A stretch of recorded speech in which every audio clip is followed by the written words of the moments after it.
friends, it's Christy. Welcome back to my channel. Today I'm going to be making a card using Lawn Fawn's Spooktacular and Happy Harvest stamp sets. So I have stamped out my images with Memento Tuxedo Black on some Nina Solar White cardstock, and I'm going to be using this inspiration photo to choose my colors for today's card. This is for our upcoming Lawn Fanatics Challenge. It's starting the day that this video goes live, which is Monday. And so I'm going to use that in combination with my Copic color chart for all of my coloring.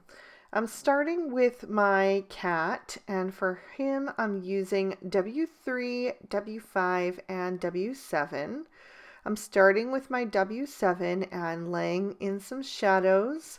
So alongside his back and around the sides of his face to help give it that rounded appearance. Also on the back sides of his legs and where his thigh kind of meets his belly. And then I'm going to blend all of that out with the W5. I want him to look like a black cat, but I didn't want him to get so dark that you really can't see his features. So that's why I'm using these dark warm grays. But I'm going to save the majority of his body for that W3 just to keep, the area especially around his face nice and light. I did go in with a second layer of each of those colors just to help with the blend and to darken him up a bit. I thought that once those markers dried back that he did really look like a gray cat, and I wanted him to be a black cat since this is a Halloween card. So I'm just going to go over each of those once again, and then I'm also going to color in the crows with those same markers. I decided to skip those in today's video since this one was a little bit on the longer side, and since I am using just the same marker colors. And I also posted a video just recently where I used these crows with the scarecrow, and I showed the coloring in that one, so if you're interested you could check them out there. For the jack-o'-lantern, I'm using YR12, YR14, and YR18. So the YR18 is going to be my shadow color. I know the YR14 marker cap looks darker, but it is actually lighter than the YR18. So that's my darkest shade. And then I'm going to pull that out with the YR14. I'm keeping most of the darkness on this one towards the outside edges, and then I'll fill in the center part around the face that's been carved in with the YR12. And then I'm also going to color in the little pumpkin on the far right with these same shades. I thought I would mix it up today and do pumpkins in two different oranges. So the second two are going to be with Y38, YR24, and YR27. So in this case, the YR27 is my darkest, and I'm just pulling that color top to bottom since the center of that pumpkin is actually the part that's curved the most. That's where you want the highlight to be. So I'm going to pull down with the YR24 towards the center and then fill in with the Y38. And that's going to give me a nice golden highlight. I did do a double layer of each of those colors, and then I colored the other little pumpkin exactly the same. For the jack-o'-lantern's mouth and eyes, I'm using Y13, Y15, and Y38. So I kept that Y38. I'm going to put a little bit of that in the right corners and then pull towards the left with the Y15 and then the Y13, just so I have a nice glow going on inside there. I used the R21 for the kitty's nose and ears, just to lighten those up and make them look a little pink. And then for my pumpkin stems, I'm using YG03 and G07. So G07 is going to be the shadow, and then YG03 is going to be the highlight. I just used those two shades since those areas were super tiny. I also colored some of the candy stripes on the little wrapped candies with those same shades. And now I'm going to do the witch's hat, and I'm using BG13, BG15, and BG18 for that. Now remember, I keep referring back to that photo on my phone, And that inspiration photo did have a teal witch's hat, which I thought was really fun and different. Usually they're either black or purple. So the teal I thought would be something different and fun, and I just liked copying that inspiration off of that photo. So I'm using the BG18 as my shadow, and then BG15 is my midtone, and then I'm filling in what remains with the BG13. And I also colored in the other stripes on those candies with those shades. Then I'm going to use R22, R24, and R29 for the hat band on the witch's hat. Just doing a little shadow with the R29, and then the R24 is the midtone, and the R22 is going to be my highlight, which has a nice pinky tone to it that I thought would just really brighten things up.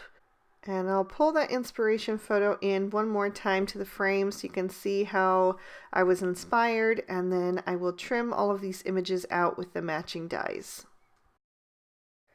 For my background, I've taken a Lawn Fawn circle stackable, and I've die cut a piece of Inkadinkado masking paper. I don't even know if they still make this stuff, but I had some in my stash, so I decided to use it. You can also use some Eclipse masking paper or a full stick post-it note. At first I put that in the center of my piece of Bristol smooth surface cardstock, but then I decided it might be fun and different to have it a little bit to the right, so that's where I decided to put that down. And now I'm going to be blending on some distress inks in peacock feathers, chipped sapphire, and black soot to make my sky. So I'm starting right on that circle, which is going to be my moon, and I'm blending out from that with those peacock feathers distress ink. And I'm laying that down pretty heavily because I want this to be a nice, rich, dark night sky. Then I'm going to bring in the chipped sapphire from the outside edges. At first it's hard for this ink to kind of show up just because it has that coated surface, but once you have some laid down you can really start to build up that color. So I'm just going to hold it down at the bottom of the paper since that's going to be covered up later anyway with some cardstock, and that way I don't have to get my fingers too inky. But I'm just going to work on this piece until I have a really nice bold blue ring around the outside edge of my panel. I'll go back in with my peacock feathers and really blend that transition so that it doesn't get too dark right around the moon. I still want it to be kind of nice and hazy with that turquoise blue right around that area, and just get darker at the edges, which now I am adding in that black soot, which is going to really darken this up. It gets much, much darker and really creates that nice vignette around the outside of the panel. And then I'm going to go back to my chipped sapphire and blend that on and just, smooth out that transition, and then finally go back in with my peacock feathers once again. So with distress inks, it's all about building up the colors. You can't get that richness and depth of color without layers. It just takes lots of them.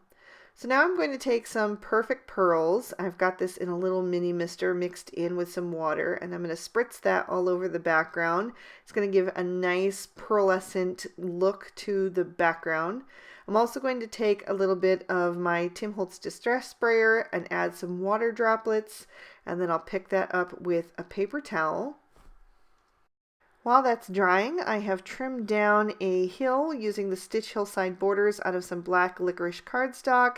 I'm just going to lay down my paper towel and spritz that with the Purr-Fect pearls as well. So my entire card is going to have that pearlescent sheen to it. And I decided to add a little white glow on the top edge of that hillside so that it looks like the moonlight is kind of reflecting off that. So I just took a finger dauber and some white pigment ink. I tried to hold that with some reverse tweezers, but it just wasn't firm enough in my hand, so I just decided to grab it. The Purr-Fect pearls doesn't take that long to dry. I didn't end up smearing anything by holding on to it with my hand. Then I'm going to peel off my mask and reveal my moon, which is so much fun. I always love peeling these off. And I'm actually going to save that back on the paper it was on because I can reuse that for sure on another project. And now I want to add a little color to my moon. I don't want it to be so stark white. So I have got a C0 marker, and I'm just doing kind of a backward C shape, and then I connected it just real thin over on the left hand side. I'm making it much thicker over on the right to just kind of give it that glow. And then I'm going to add some dots as well with the C1 marker, just kind of giving it some texture, you know, some craters and things that are going to just help it, you know, look a little more realistic. And I'm also varying the size a bit. And I am only adding those to the right side with the heavier pieces, and then just a tiny few little dots on the left. I also decided to add in a little Y000 to add a little bit more of a yellow glow to it. And then I'm going to go back over that with the C0 and just help it kind of fade and blend into the rest of that kind of gray tone that the moon has. Then I'll pop that into my MISTI and stamp out my sentiment using VersaFine Onyx Black ink. I just wanted a really dark pigment ink that would go over that Copic marker and really stand out, being nice and bold. So I stamped out Have a Perfect Halloween from the Spooktacular stamp set. And then while I have my MISTI out, I'm also going to stamp on the inside. I'm using Narwhal cardstock from Lawn Fawn with Hippo ink. So these are both kind of a darker gray tone cardstock and ink that are going to match very well. And I'm using a couple more images and another sentiment from this Spooktacular stamp set. And I'm going to stamp that down twice to get a nice bold impression. And then I did take the Stitch Rectangle Stackables and die cut that panel. It was the same size, but I just wanted to add that stitching detail around the outside edge just to give it a little extra something. So I'm going to glue that down to my card base, and that is a standard A2 size card, so 4 1/4 tall by 5 1/2 wide. I've added some foam tape to the back of my black panel. So I'm just going to peel off the release papers, and then I'll pop that down at the bottom edge of the card and just make sure that's nice and straight. Then I can begin to add my images, and I'm doing that using some more foam tape. Starting with my jack-o'-lantern, I wanted that to really accentuate the sentiment, so I have that just to the left of that. And then I'm going to add the crow that's facing to the right on top of that. I want to make sure that his beak isn't overlapping the piece, so I had to adjust that a couple of times just to make sure that everything was nicely centered, and then I can begin to build around that. So I'm going to add my kitty just overlapping the jack-o'-lantern a bit, and then of course he's going to get that witch's hat, so I'm going to put that a little bit cocked to the side just to give it a little extra quirk and personality. Then I'll add the little pumpkin next to the kitty cat. I'm just kind of tucking it under the edge of his tail a little bit. And then I'll add the other larger pumpkin and small pumpkin over on the right hand side, just making sure to mix up those colors since I did use the 2 different oranges for the pumpkins. And I'm just trying to figure out where I want this other little crow to go. I tucked him next to the small pumpkin.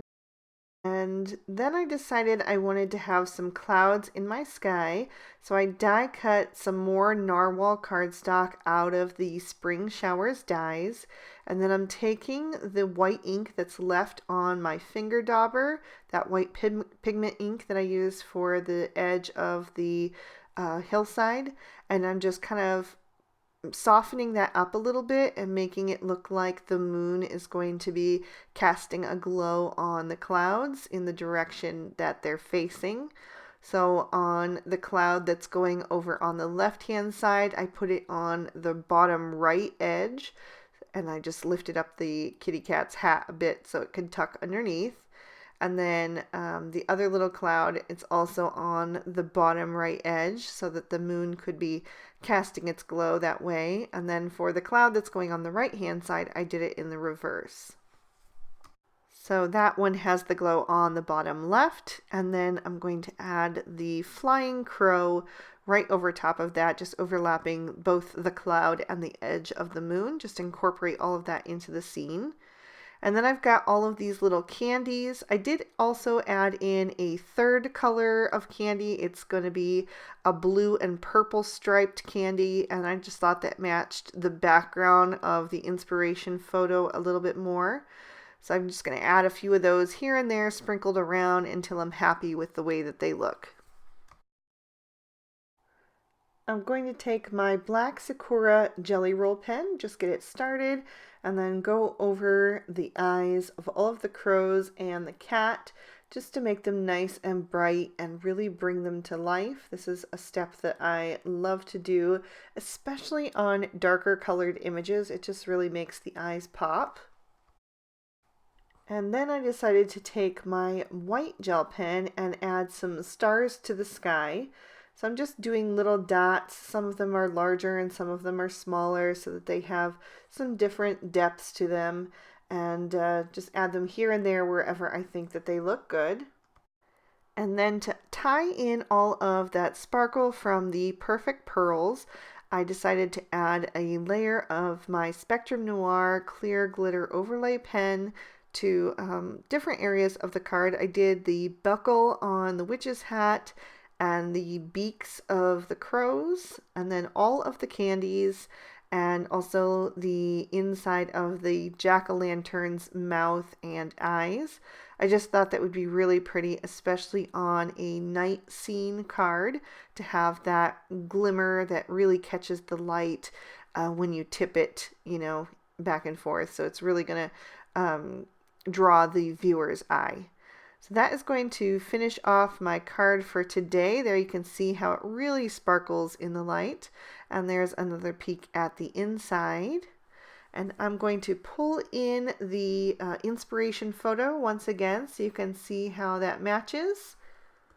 And I hope you guys enjoyed. So if you did, please be sure to give the video a thumbs up, and you can subscribe to my channel if you haven't already. I post new videos pretty much every Monday and then occasionally besides, and I'm also going to be gearing up for my holiday card series pretty soon, and you don't want to miss out on that. So make sure you're subscribed, and you can also hit that notification bell to make sure my videos always end up in your feed. Here are 2 extra videos I thought you might also be interested in, so go ahead and click on either one of those if you'd like to keep on watching. I hope you all have an absolutely amazing day. Bye-bye.